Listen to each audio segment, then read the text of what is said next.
আসা নবী পায় যদি খুশি হইতাম, আর নবীর সুন্নত বাদ দি অন্য ফাতত কোনদিন যাই না ভাইতে, ঠিক কিনা? যে কোনো গোপন সিদ্ধান্ত লইতার খবর তুমি জন্মরিব। আইন নবীর শত্রু বনি খবর যাবেল্লা রাজি নাই, আইন নবীর গোলাম বনি যাইম। এন যদি সিদ্ধান্ত লইতার, আজি যদি গোপা এই সিদ্ধান্ত লইতার, ইবে যৌতুকের যুগ, ইবে ফিতনার যুগ। এই যুগত আয় যৌতুক ছাড়া আইন নবীর সুন্নত মোতাবেক বিয়ে করছুম।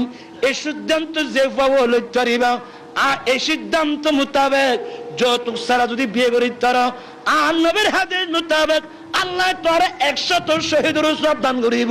সুবহানাল্লাহ।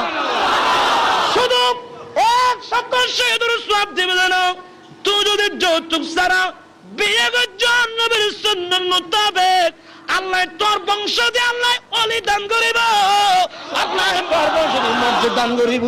আল্লাহ তোর নসলুদ্দিন নেককার ফাদা করি, আল্লাহ তোর দুনিয়া আখিরাতের মধ্যে সম্মান মানে সম্মানিত করিব। সুবহানাল্লাহ। আজির মাহফিলতুন আই খোগো ফাসাইম এক ওয়াজিনুনি আসা সিদ্ধান্ত লই দুজুর আজ যত সারা বিয়ে করছু। এই খোগো ফাসাইম আজির মাহফিলতুন খানাস নবীর ফল যে হুজুর আয়াত সুন্নাত আম নবীর সুন্নাত মোতাবেক যত সারা বিয়ে করছু।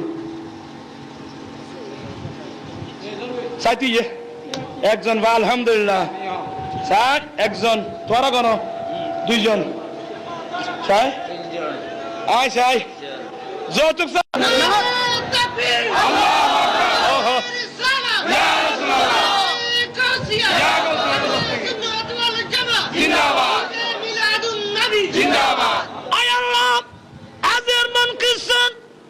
মসজিদ যুবক কল্যাণ সংস্থার উদ্যোগে আয়োজিত মাহফিলত অসংখ্য ইয়ং ফল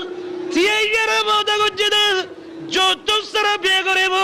আল্লাহ তুই তোর ওয়াদা কবুল করিল। আল্লাহ আল্লাহ তুই তোর ওয়াদা কবুল করো। আল্লাহ আল্লাহ এই ওয়াদা মোতাবেক এই ফল যে যৌতুক ছাড়া শাদী করি তারে আল্লাহ তুই তার গায়েবী সাহায্য করো।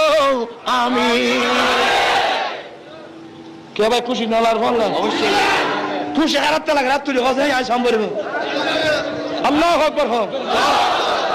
আমাদের একটাই স্লোগান, এই যুগে একটাই স্লোগান হোক, আমরা যৌতুক দেব না, আমরা যৌতুক নেব না। হবে এখন হোক আমরা যৌতুক। আলহামদুলিল্লাহ। সার্থক আজের মাহফিল।